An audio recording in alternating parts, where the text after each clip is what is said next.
Chapter 31 The Friends, Hanyu's POV.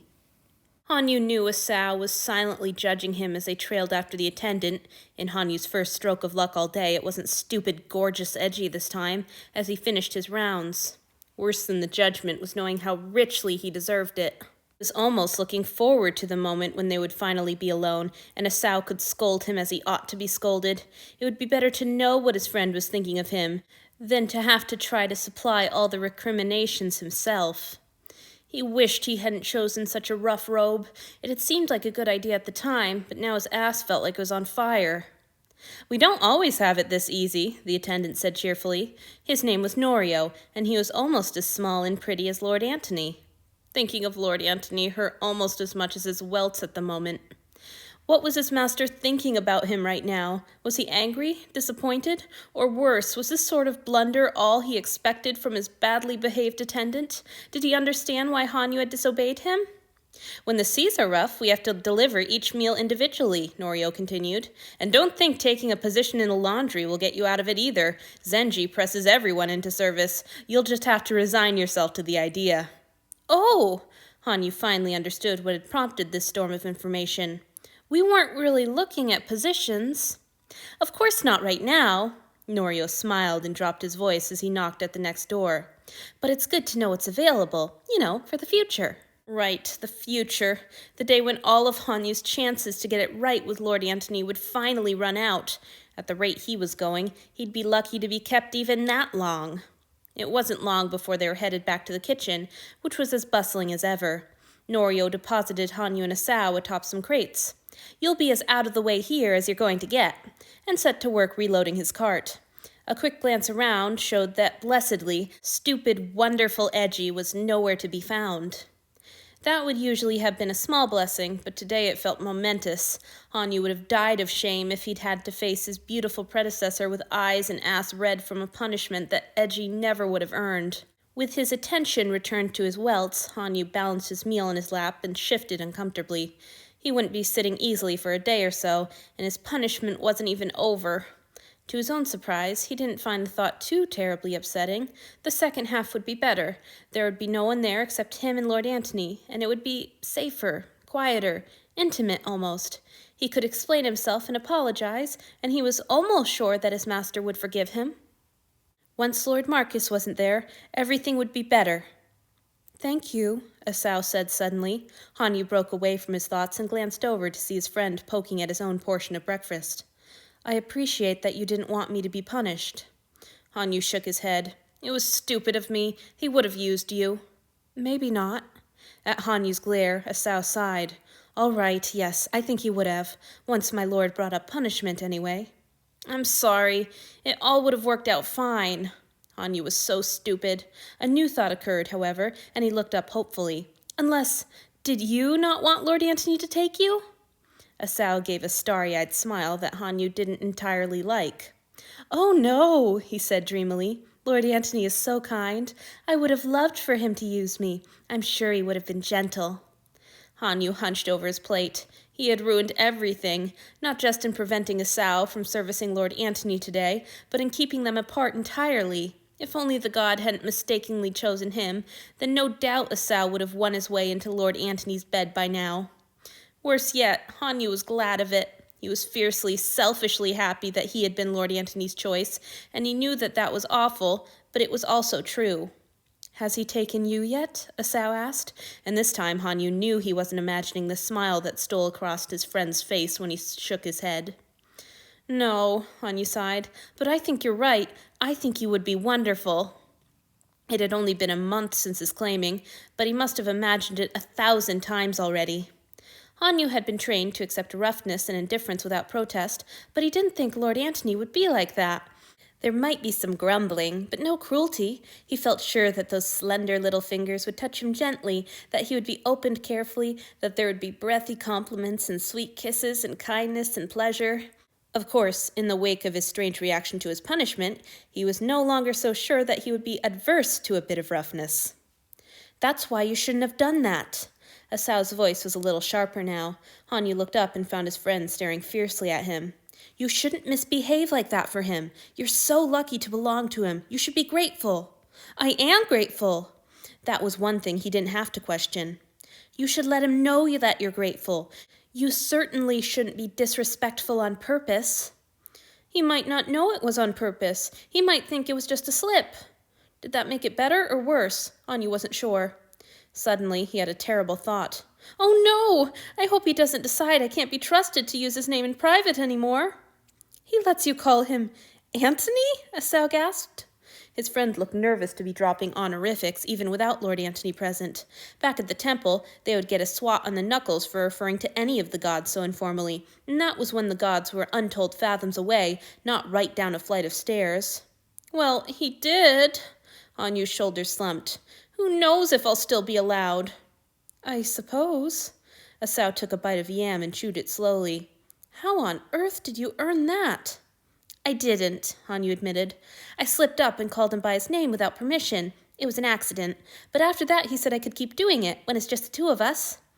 After your punishment? No, he didn't punish me for that. Anyu sighed and shifted on his sore backside. Unless you count one time when he said I could think of my cold food as punishment if I wanted one so badly. This is actually the first time he's disciplined me. Esau started laughing so abruptly it came out as a snort. Several kitchen workers cast some looks that ranged from irritated to amused. Esau thought he was joking. The idea that Hanyu wasn't racking up punishments by the hour was apparently absurd enough to be a joke all on its own. Hanyu swelled with offense, which had no effect until Esau looked over, saw his face, and stopped laughing. Wait, really? But... Esau hesitated, then plunged ahead. Did you get better at holding still or keeping quiet? It would make sense, I suppose. Awe and fear and all that. I know I've behaved better here than I did back home. No, Hanyu admitted. It was surprisingly easy to forget his flash of jealousy and pour out all his troubles and shortcomings to his friend, as he'd been doing since he could remember. The familiarity was so comforting in the wake of his disgrace. If anything, I'm worse with him than I ever was back home, he confided. I just keep blurting things out and making mistakes, and not for any good reason like today. On my very first morning, I laughed with my mouth full and spit food all over the table. Hanyu! I know! That annoyed him, but he just glared a lot. No punishment. And since then? I don't know why, but he keeps forgiving me. The night before last, I went snooping in his things, and I accidentally destroyed a robe he must have been keeping forever. It was so fine, I think it must have come from the heavens. What? Esau's eyes were round and a little brighter than usual. Even for that, he didn't punish you? He didn't even shout. He just held me until I calmed down, and then he was a little stern, and then he forgave me again. That was when he said I could count the cold breakfast as my punishment, actually. Hanyu couldn't help the way his lips curled up at the memory. Even though it was so recent, he'd already been over and over it, like a child pulling out a shiny rock to rub its edges. He said I mattered more than an old robe, and I shouldn't worry myself over it. Then he... Esau made a small, strangled noise, and Hanyu shut himself up immediately. His friend was gripping his plate so tightly Hanyu thought it might break. His face wasn't as pale as it had been lately, but only because he was flushed with what seemed to be anger. Damn it, Hanyu should have known better than to brag. They both know it should have been Esau receiving that gentleness and goodness. Esau who was praised for no reason and coddled and held and painted and forgiven for everything. Hanyu had stolen his best friend's life, and now he was yammering about how wonderful it was. He was such an insensitive little shit sometimes. How could you disobey a master like that? Esau whispered, still staring down at his food.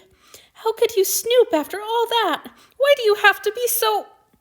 Hanyu tensed to hear something horrible, something that would slice right to the heart of all his fears and insecurities about himself, something so cruel that it would echo in his mind forever. Esau certainly knew him well enough to do it. He would know just how to flay Hanyu with just a few words, and Hanyu waited miserably to hear which ones he would choose. Instead, Esau shut his mouth with a snap, took a long, slow breath, and relaxed his hold on the plate. I'm sorry, Esau said after another breath. No, I'm sorry! Hanyu rushed to interrupt him, full of remorse.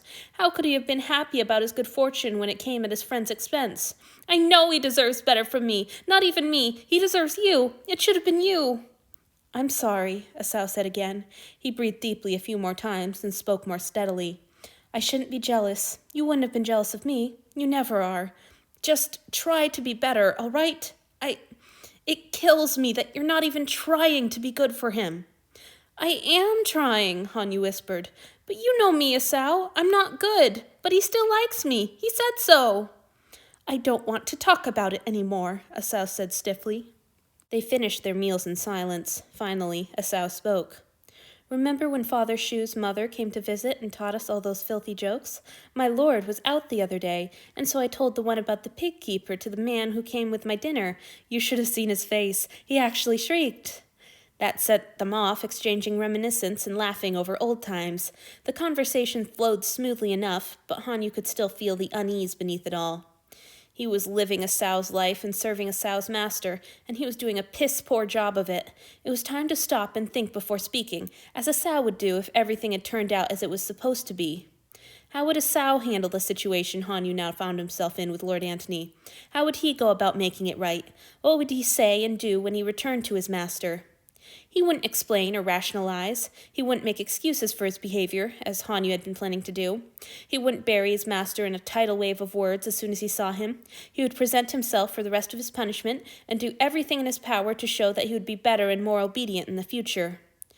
Hanyu thought and planned all through their exercises, through Gen's jokes and Daiji's crudeness at the expense of his sore ass, as well as Kenta's desperate peacemaking. Kenta kept sending him worried looks, but Hanyu couldn't afford to divide his focus to reassure his friend. He needed to pay attention to rehearsing.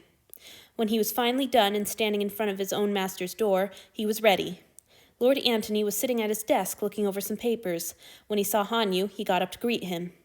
Hanyu didn't meet the god's eyes, or even allow himself to look and see Lord Antony's facial expression, and he didn't give his master time to speak. He crossed the room in a few quick strides and prostrated himself at Lord Antony's feet as gracefully as his tired legs would allow.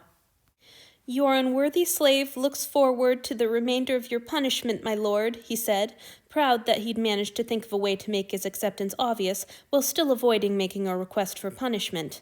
When there were so few rules, he didn't have any excuse for forgetting one of them. Please discipline me as I deserve.